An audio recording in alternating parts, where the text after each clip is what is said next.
आपण माने जानिचंती ration card रे समय समय रे नियम रे परिवर्तन होइताए। एही नियम गुड़िकर परिवर्तन प्रक्रिया राज्य सरकार एवं केंद्र सरकारଙ୍କ मिलित क्रमे होइताए। तो राशन कार्ड रे आपण मानकर जो बेनिफिट सब मिलुची तो सेई बेनिफिट पाइबाकू हेले आपण माने कोन करिबा उचित। जदि आपण मानकर से राशन कार्ड टी कटि जाउची ताहाले आपण माने कौन सारा असुविधार सम्मुखीन हेबे, केउ लाभ गुड़िक आपण माने आउ पाई परिबे नाही। तो जार डिटेल्स मु एई वीडियो माध्यम रे आपण मानकू स्टेप बाय स्टेप जणाइबे। तो सेति पई आपण माने वीडियोटी को आरंभ रु शेष पर्यंत बिना स्किप रे देखि नियंतु, जहा फल रे आपण डिटेल्स सब किछि बुझी पारिबे। वीडियोटी को आरंभ करिबा पूर्वरु आपण समस्त को कहि रखिबी, चैनल रे जदि नुवा करी आपण वीडियोटी देखु थांती ताहाले वीडियो को लाइक करी चैनल को सब्सक्राइब करी पाखरे थिबा घंटी चिन्ह को दबाई दियंतु। प्रथमतः जो मानक पाखरे राशन कार्ड रहिछि तो तांकर पिला माने पाठ पढ़ारे मेधावृत्ति पाई थांती। जदि आपणकर राशन कार्ड कटि जिवो आपण मानकू सरकार तरफ मेधावृत्ति अर्थात स्कॉलरशिप टंका आउ मिलिबो नाही, जहा फल रे आपण मानक पिलार स्वप्न मध्य अधा रहि जिवो। दुई नंबर लाभटी राशन कार्ड धारीकर परिवार रे महिला मानकू सुभद्रा योजना रे आर्थिक सहायता मिलुची स्वावलंबी दिगरे। जदि आपणक परिवार रे राशन कार्ड नाही ताहाले सुभद्रा योजना रे आपण मध्य किस्ती टंका पाई परिबेनी। जेमितिका वर्षकू आपण मानकू 5,000 करी 10,000 टंका आपण मानकू मिलुची। 5 वर्ष रे आपण मानकू मोट 50,000 टंका मिलिबो। एही योजना रु मध्य आपण हाथ धोइकी बसिबे। एही योजना रे आपण मानकू शामिल करा जिवनी जदि आपण मानकर राशन कार्ड टी कटि गला।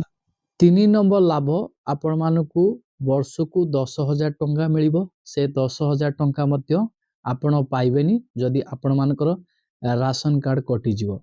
आपण भाबुते 10,000 टंका हमें केमिति वर्षकू पाउछु। देखंतु आपण पीएम किसान आ सीएम किसान, पीएम किसान रे आपण वर्षकू 6,000 टंका पाउचंती, सीएम किसान रे आपण 4,000 टंका पाउचंती। टोटाल आपण मानकर 10,000 टंका वर्षकू मिलुची। जो परिवार रो राशन कार्ड नाही सेई परिवार रो लोक मानकू कृषि क्षेत्र रे आर्थिक सहायता मिलिबो नाही। आपण माने भल्ल भाबरे जानि रखंतु राशन कार्ड कटि गले कोन कोन सब आपण मानकर खेती होउची आउ ता सहित केउ केउ लाभरु आपण माने वंचित रहि जाउचंती। आपण को मन रे भी प्रश्न आसुथबो आमे कोन कले हमर राशन कार्ड टी कटिबोनी। तापरे आपण मानकर 4 नंबर लाभटी जदि आपणकर राशन कार्ड कटि जाउची 4 नंबर लाभरु मध्य हाथ धोइकी बसिबे। तो 4 नंबर लाभटी होउची आपण मानकर पीएम आवास योजना।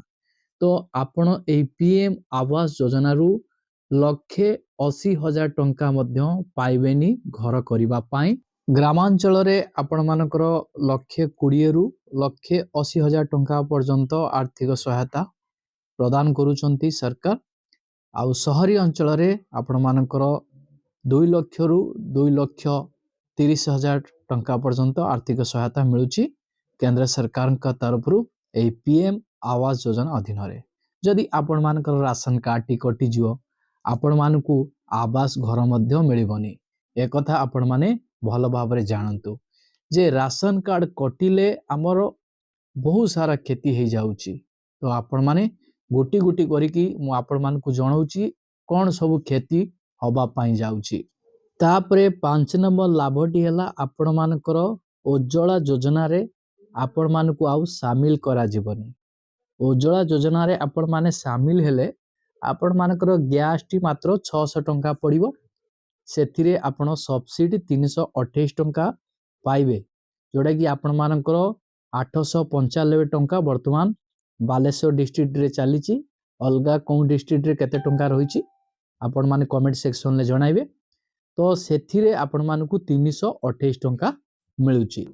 तो आपण मानकर गैस टी 567 टंका पड़िला। तो सब्सिडी आपण मानकू केते टंका पड़ला 328 टंका।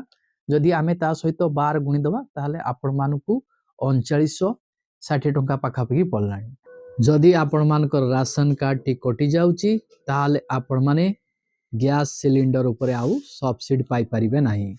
6 ନମ୍ବର ଲାଭଟି ଆପଣମାନଙ୍କର ରହିଛି ଆଉ ଆପଣମାନଙ୍କୁ ମାଗଣା ରାସନ ସାମଗ୍ରୀ ମିଳିବ ନାହିଁ। ଯେମିତିକା ଆପଣମାନଙ୍କର ଡାଲି, ଚିନି, ଅଟା, ଚାଉଳ ଏସବୁ ରାସନ ସାମଗ୍ରୀ ଆପଣମାନଙ୍କୁ ମିଳିବନି, ଯାହାଫଳରେ ଆପଣମାନେ ଅନେକ ସାରା ଅସୁବିଧାର ମଧ୍ୟ ସମ୍ମୁଖୀନ ହେବେ। ରାସନ କାର୍ଡ ମାଧ୍ୟମରେ ଆପଣମାନଙ୍କୁ ବହୁତ ଅଳ୍ପ ଟଙ୍କାରେ, ଯେଉଁଟାକି ଟଙ୍କାଟେ ହିସାବରେ କି 2 ଟଙ୍କା ହିସାବରେ ଆପଣମାନଙ୍କର ପଡ଼ୁଥିବ ରାସନ ସାମଗ୍ରୀ ଆଣିବା ପାଇଁ। କିନ୍ତୁ ରାସନ କାର୍ଡ କଟିଗଲେ ଆପଣମାନେ ଜାଣିଥିବେ ତ ଚାଉଳ ରେଟ୍ କେତେ ରହିଛି। 20 ରୁ 25 ଟଙ୍କା ଭିତରେ ଚାଉଳ ରେଟ୍ ରହିଛି ଗାଁ ଗହଳିରେ। ଟାଉନରେ ତ ଆପଣମାନଙ୍କର 30 ରୁ 60 ଟଙ୍କା ଭିତରେ ଚାଉଳ ରେଟ୍ ରହିଛି। ତ ଆପଣମାନେ କେତେ ଅସୁବିଧାର ସମ୍ମୁଖୀନ ହେବେ ଯଦି ଆପଣମାନଙ୍କର ରାସନ କାର୍ଡଟି କଟି ଯାଉଛି। ତ ଏହି ରାସନ କାର୍ଡକୁ ବଞ୍ଚାଇବା ପାଇଁ ଏହାର ପ୍ରକ୍ରିୟା ମଧ୍ୟ ରହିଛି। କେମିତି ବା କ'ଣ କଲେ ଆପଣମାନଙ୍କର ରାସନ କାର୍ଡଟି କଟିବନି। 7 ନମ୍ବର ଲାଭଟି ଆପଣମାନଙ୍କର ସ୍ୱାସ୍ଥ୍ୟ କ୍ଷେତ୍ରରେ ଆପଣମାନଙ୍କୁ 5 ଲକ୍ଷ ଟଙ୍କା ମିଳୁଛି। ଯେତେବେଳେ ଆପଣମାନଙ୍କୁ ରୋଗ ହେଉଛି, ଆପଣ ହସ୍ପିଟାଲ ଯେତେବେଳେ ଯାଉଛନ୍ତି ତ ଆପଣମାନଙ୍କର ଚିକିତ୍ସା କ୍ଷେତ୍ରରେ କେନ୍ଦ୍ର ସରକାର, ରାଜ୍ୟ ସରକାର ମିଶି ଆପଣମାନଙ୍କୁ 5 ଲକ୍ଷ ଟଙ୍କା ଦେଉଛନ୍ତି। ସେଇ 5 ଲକ୍ଷ ଟଙ୍କା ମଧ୍ୟ ଆପଣମାନଙ୍କୁ ମିଳିବନି ଯଦି ଆପଣମାନଙ୍କର ରାସନ କାର୍ଡଟି କଟି ଯାଉଛି। ତ ସବୁଠୁ ଗୁରୁତ୍ୱପୂର୍ଣ୍ଣ କଥା ହେଲା ଆପଣ କେତେ ଟଙ୍କା ହସ୍ପିଟାଲରେ ଖର୍ଚ୍ଚ କରିପାରିବେ। ଯଦି ଆପଣମାନଙ୍କୁ ବଡ଼ ରୋଗ ହେଇଯାଉଛି ତାହେଲେ ଆପଣମାନେ ଟଙ୍କା ଖର୍ଚ୍ଚ କରିବା ପାଇଁ ସକ୍ଷମ ହେବେ ନାହିଁ, ଯାହାଫଳରେ ଆପଣମାନଙ୍କର ଜୀବନ ମଧ୍ୟ ଚାଲିଯିବ। ରାସନ କାର୍ଡରେ ଯେଉଁ କ୍ରାଇଟେରିଆ ଅଛି ମୁଁ ଆପଣମାନଙ୍କୁ ଏଇ ଭିଡ଼ିଓର ଡିସ୍କ୍ରିପସନରେ ଲିଙ୍କ ପ୍ରୋଭାଇଡ଼ କରିଦେବି। 9ଟି ଯୋଗ୍ୟତା ମାନଦଣ୍ଡ ସରକାରଙ୍କ ତରଫରୁ ଆସିଛି। ଆପଣ ସେଇ 9ଟି ଯୋଗ୍ୟତା ଭଲ ଭାବରେ ଯାଞ୍ଚ କରିନିଅନ୍ତୁ କି ଆପଣ ସେଇ 9ଟା ଯୋଗ୍ୟତା ଭିତରେ ଅଛନ୍ତି ନାହାନ୍ତି। ତ ଆପଣ ଏହା ଜାଣିଗଲା ପରେ ଆପଣମାନେ ନିର୍ଦ୍ୱନ୍ଦ୍ୱ ରହିବେ ଆପଣମାନଙ୍କର ରାସନ କାର୍ଡଟି କଟିବ କି ରହିବ। ତ ରାସନ କାର୍ଡରେ ସବୁଠୁ ଗୁରୁତ୍ୱପୂର୍ଣ୍ଣ ଲାଭ ବିଷୟରେ ମୁଁ ଆପଣମାନଙ୍କୁ ଜଣେଇଦେଲି। ତ ଆହୁରି ବି ଅନେକ ସାରା ଲାଭ ମଧ୍ୟ ରାସନ କାର୍ଡରେ ଆଗାମୀ ଦିନରେ ମିଳିବା ପାଇଁ ଯାଉଛି। ଏବେ ବି ମଧ୍ୟ ଏହି 7ଟି ଲାଭକୁ ଛାଡ଼ି ଅଲଗା ଲାଭ ମଧ୍ୟ ସବୁ ମିଳୁଛି। ଆପଣମାନେ କିଛିଟା ଲାଭ ବିଷୟରେ ଜାଣିଛନ୍ତି, ଆଉ କିଛି ଲାଭ ବିଷୟରେ ଆପଣ ଏପର୍ଯ୍ୟନ୍ତ ଜାଣିନାହାନ୍ତି। ତ ପରବର୍ତ୍ତୀ ଭିଡ଼ିଓରେ ମୁଁ ଆପଣମାନଙ୍କୁ ବି ଜଣେଇଦେବି ଯେ ରାସନ କାର୍ଡରେ ଆଉ କ'ଣ କ'ଣ ସବୁ ଲାଭ ମଧ୍ୟ ଆପଣମାନଙ୍କୁ ମିଳୁଛି।